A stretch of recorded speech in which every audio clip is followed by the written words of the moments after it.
Yes, you read that right. Another story about 100 men in 24 hours. But this time it's happening in a Middle Eastern country, Turkey to be precise. This is not exactly a concept we're unfamiliar with. In the past, several OnlyFans creators have made similar announcements, claiming they'd sleep with 100 men in a day. Some even went as far as to say 1,000 men in 24 hours. Okay, 500, check. Oh, and if you see they look a bit wet, it's fluids. 600, done. 800, done. 900, done. The big 1,000 was well and completely done. Can you imagine? 1,000 men non-stop back-to-back. If we do some quick math, that would mean one man every 1.44 minutes with no breaks for food or rest. Wild, isn't it? But let's leave that aside for now and focus on the latest drama. A woman nicknamed MİLK recently posted on X, declaring that she intended to sleep with 100 men in 24 hours. Not long after her bold claim, the Turkish police detained both her and her husband. Naturally, you might wonder why they were detained. The answer lies in Turkey's legal framework. There is a law in Turkey that criminalizes obscenity. So, what does obscenity mean in legal terms? Essentially, it refers to acts of producing, sharing, or distributing sexually explicit content, whether in the form of images, videos, writings, or audio, that are deemed to violate societal moral values. In Turkey, this is considered a serious offense.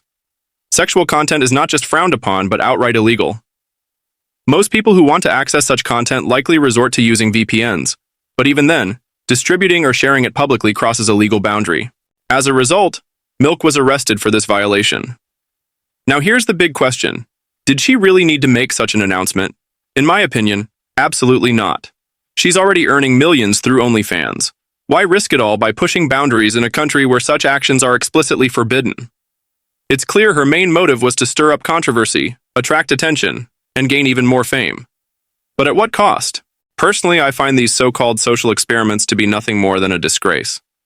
Whether they happen in Turkey, the US, or anywhere else in the world, they reflect a troubling level of moral decay. And what's even more alarming is that each day seems to bring an even worse spectacle than the last. Just when you think humanity has hit rock bottom, someone manages to dig deeper. But wait, there's more to this story. MİLK isn't acting alone. She has a husband named Pedro, and they seem to be in this together. Pedro, by the way, decided to post a video of himself crying after the arrest. But let's be clear, he wasn't crying because his wife slept with 100 men. No, he was crying because both of them were detained by the police. Pedro later made an English-language video in which he tried to defend their actions. In this video, he claimed he had no problem with his wife behaving as though she were married to 100 different men. According to him, everything was consensual and harmless. But here's the kicker. After defending their actions, Pedro then turned to the audience and asked for support. He wanted people to stand by them and offer their solidarity. Be our voice, share our story, stand with us, you might be next. When I delved deeper into their background, I discovered that Sut and Pedro are not actually Turkish citizens.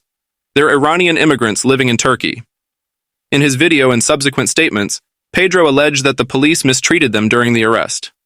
He mentioned being handcuffed behind his back and claimed that they were subjected to unfair treatment.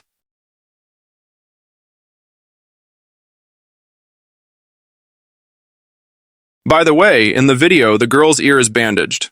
The bandage is not because the police did anything to her. She is bandaged because she had surgery on her ear before she was taken into custody.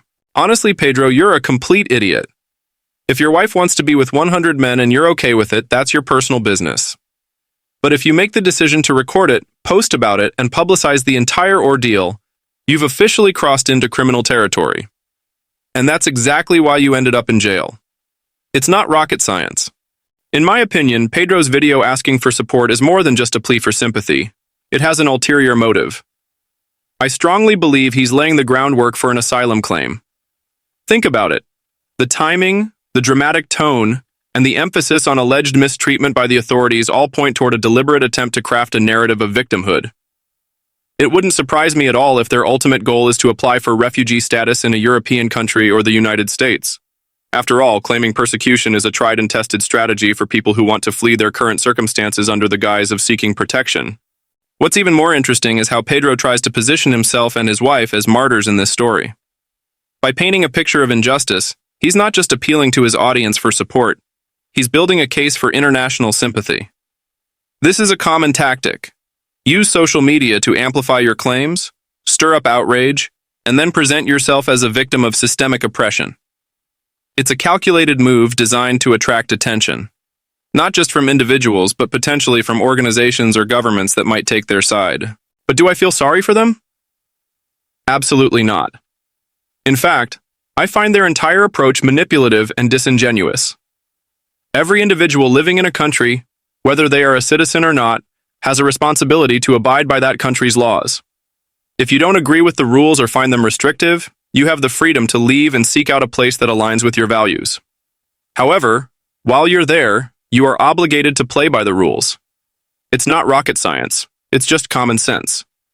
Breaking the law and then crying foul when there are consequences is not only immature, but also disrespectful to the very society you're living in. And here's the thing. I highly doubt any other country would be eager to take these two in. Why? Because they've already demonstrated a blatant disregard for societal norms and the rule of law. These are people who seem to believe they're above the rules, who think they can do whatever they want and cry victim when things don't go their way. Why would any nation willingly invite that kind of trouble? Countries have enough challenges of their own. They're not going to open their doors to individuals who have proven to be disruptive and self-serving. Frankly, I don't see anyone rolling out the welcome mat for Pedro and MİLK. The irony in all of this is staggering. They portray themselves as victims, yet their actions were entirely self-inflicted. Nobody forced them to make that outrageous post or to publicize their plans. They made a conscious choice to seek attention by pushing boundaries and breaking the law. And now that they're facing the fallout, they want the world to feel sorry for them. It's almost laughable if it weren't so pathetic. To wrap things up, this entire situation is a textbook example of how far some people are willing to go for attention. It's not about personal freedom or creativity. It's about chasing clout at all costs. Whether it's exploiting controversial ideas, testing the limits of morality, or outright violating the law, the end game is always the same: staying in the spotlight. And what's truly sad is that this kind of behavior thrives because there's an audience willing to watch, comment, and share. As long as people give attention to these stunts, they'll keep happening. But let's not overlook the broader implications. This isn't just about one couple or one incident. It's a reflection of a much deeper issue. A world where fame has become the ultimate currency, and people will go to extreme lengths to obtain it. Whether it's through humiliation, controversy, or outright scandal, the pursuit of attention has replaced genuine values like integrity, respect, and responsibility.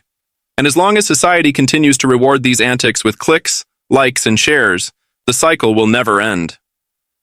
At some point, we need to ask ourselves, where does this all lead? How far will people go to remain relevant? And what does that say about us as a society? This isn't just a problem with individuals like Pedro and MİLK.